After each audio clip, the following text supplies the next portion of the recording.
बिल्कुल शुभ, देखिए तो महागठबंधन में जो दरार है वो बढ़ती जा रही है और कांग्रेस आरजेडी के रवैये से नाराज दिखाई दे रहा है। और खास करके कांग्रेस प्रदेश अध्यक्ष राजेश राम की अगर बात करें तो कुटुंबा से उन्हें चुनाव लड़ना है, लेकिन ठीक उनके खिलाफ में आरजेडी की तरफ से प्रत्याशी देने की बात कही जा रही है, जिससे बिहार कांग्रेस अध्यक्ष अब नाराज बताए जा रहे हैं। बाकायदा सोशल मीडिया पर एक पोस्ट उनका सामने आता है और वो लिखते हैं कि दलित दबेगा नहीं, झुकेगा नहीं, अब इनकलाब होगा। आगे लिखते हैं जय बापू, जय भीम, जय संविधान, जय कांग्रेस। तो आप समझ सकते हैं कि जो बिहार बीजेपी का शीर्ष कांग्रेस का नेतृत्व हो और राजेश राम हो और उनकी जगह पर किसी और को टिकट दिया जाना घटक दल के साथ ही ये बड़ा सवाल कहीं ना कहीं खड़ा हो जाता है। और इसी को लेकर के अपना आक्रोश, अपनी नाराजगी जो है वो राजेश राम ने जाहिर की है कि आखिर ये कौन सा फॉर्मूला जो है वो आरजेडी की तरफ से अपनाया जा रहा है। और देखिए ऐसी एक दो सीटें नहीं है, ये सीटों की संख्या ऐसी लगातार बढ़ती जा रही है। 11 से ज्यादा सीटें अब तक ऐसी हो चली है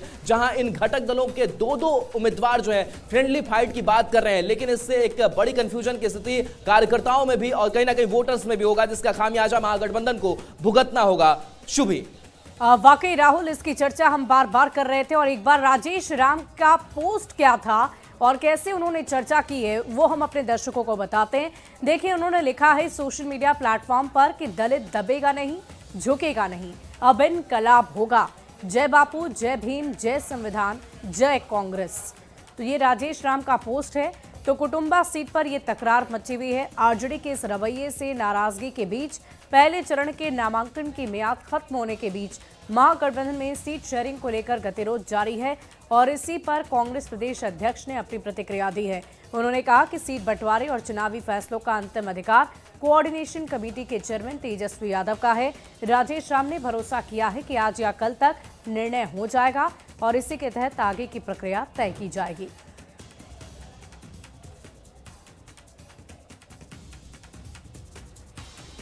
सीट शेयरिंग का जहाँ तक मामला है, अभी उस पर बहुत ही प्रक्रियाधीन है। कई सीटों पर क्रॉस डिमांड्स है और क्रॉस डिमांड्स में 6 पार्टी है, 6 का अपना अपना ग्रीवेंसेस होता है।